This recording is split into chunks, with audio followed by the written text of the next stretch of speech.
Coba bayangin deh, kesatria berkuda pakai baju besi yang mengkilap, benteng kastil batu raksasa yang susah banget ditembus, atau katedral super tinggi dengan arsitektur gotik yang megah. Pasti sering banget kan lihat gambaran kayak gini di film, novel, atau video game favorit kalian? Tapi jujur aja, di balik budaya pop itu, ada sebuah epos sejarah sungguhan yang panjangnya membentang sampai 1000 tahun. Selamat datang di eksplorasi kita kali ini.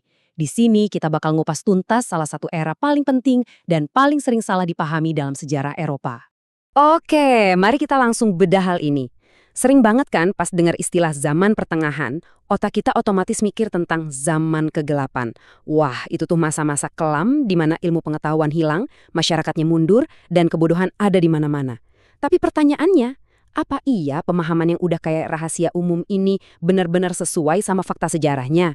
Nah, mitos besar inilah yang bakal kita hancurkan hari ini. Biar nggak bingung nelusurin sejarah 1000 tahun, ini peta jalan kita. Kita bakal mulai dari ngebongkar mitosnya, masuk ke masa awalnya yang lumayan kaos, mendaki ke puncak kejayaan era ini, bertahan ngelewatin rentetan bencana di akhir periode, sampai akhirnya ngelihat warisan berharga mereka yang nyatanya masih kita pakai sampai detik ini. Yuk, langsung aja. Kita masuk ke bagian pertama, mitos seputar zaman pertengahan. Nah, sebelum ngomongin kejadian-kejadiannya, kita harus tahu dulu nih, dari mana sih nama atau label ini bisa muncul?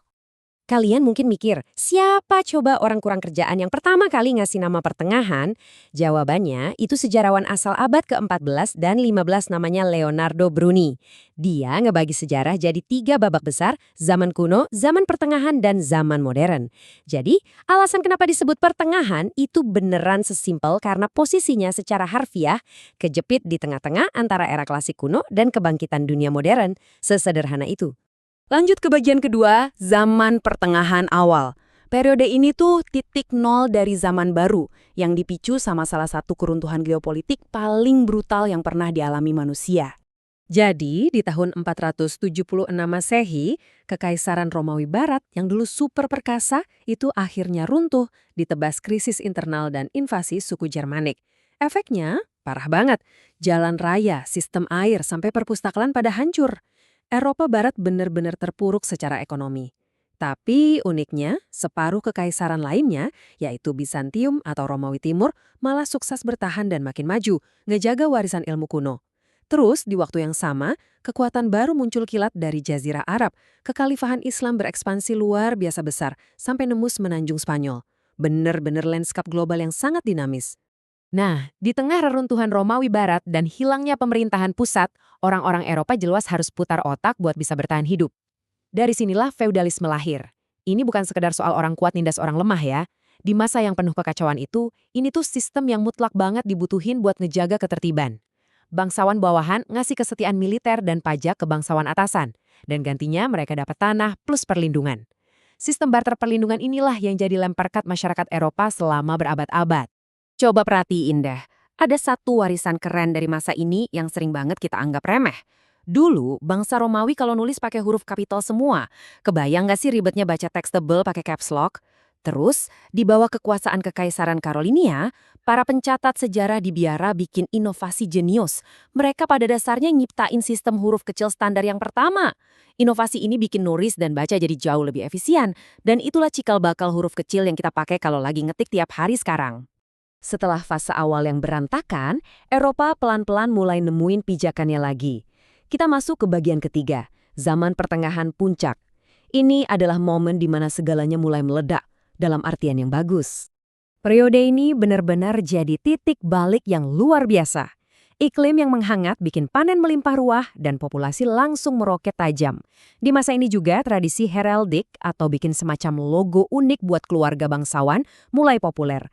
Sayangnya ada juga perpecahan agama besar-besaran, yaitu skisma besar 1054 antara Katolik Roma dan Ortodoks Timur. Dan ya, pastinya ada perang salib pertama tahun 1096. Tapi di sisi lain, dari segi estetika, para insinyur nyiptain arsitektur gotik dengan lengkungan runcing yang bikin katedral bisa menjulang super tinggi menembus awan. Nggak cuma soal demografi dan seni, otak masyarakat Eropa juga makin terasa. Muncul nih sebuah revolusi pemikiran yang namanya skolastisisme.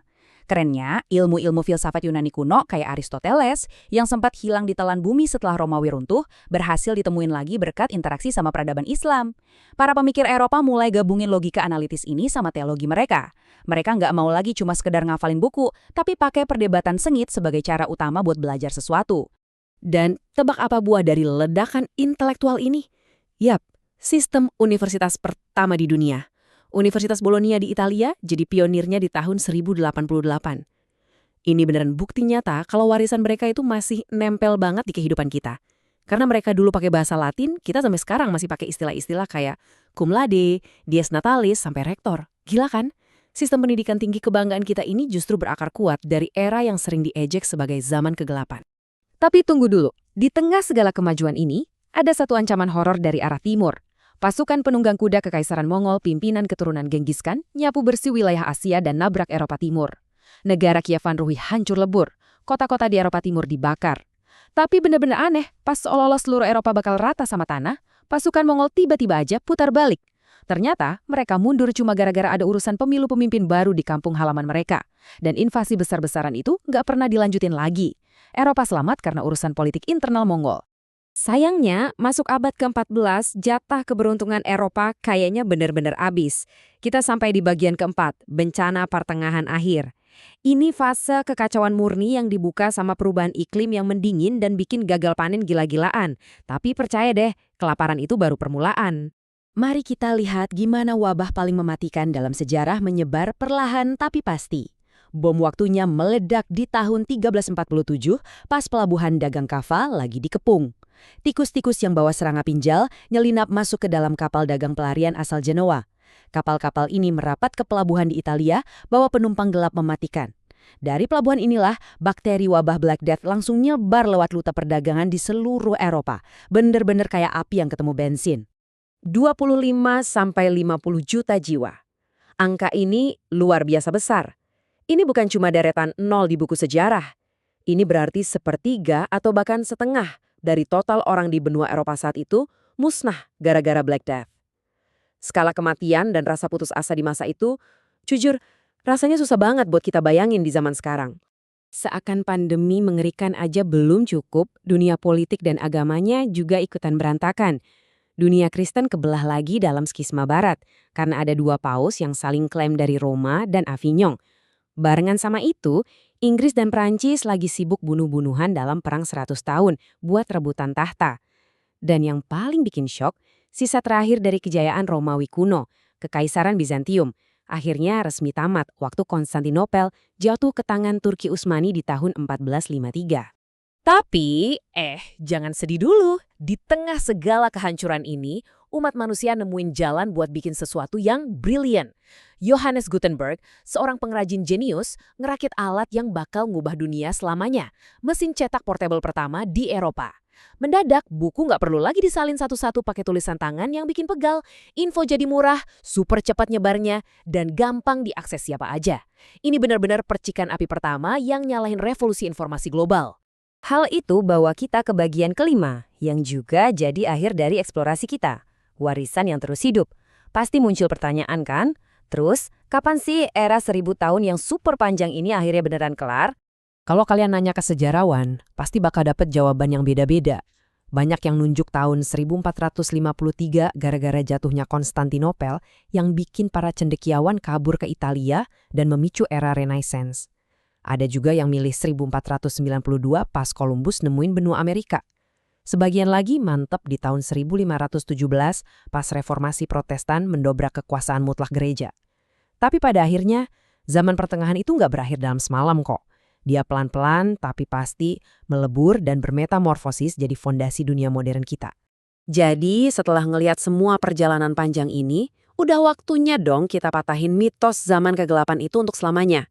Era ini sama sekali nggak didominasi kebodohan. Ilmu-ilmu klasik justru diselamatkan oleh pihak biara. Mereka bikin kita bisa nulis cepat lewat huruf kecil. Para pemikirnya nyiptain konsep debat yang jadi cikal bakal universitas modern kita. Belum lagi inovasi arsitektur raksasa, dan tentu saja mesin cetak yang mengubah wajah peradaban.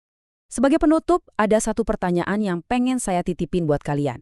Kalau emang 1000 tahun sejarah ini murni dianggap sebagai kegelapan, terus gimana ceritanya fondasi pendidikan, arsitektur, sampai cara kita ngolah informasi di dunia modern sekarang berakar kuat dari masa itu. Bukankah sejarah itu jauh lebih kaya, penuh warna, dan kompleks ketimbang sekedar dikasih label asal-asalan? Terima kasih banyak udah nemenin saya nyelami eksplorasi sejarah yang luar biasa ini. Teruslah penasaran, dan sampai ketemu lagi di pembahasan kita berikutnya.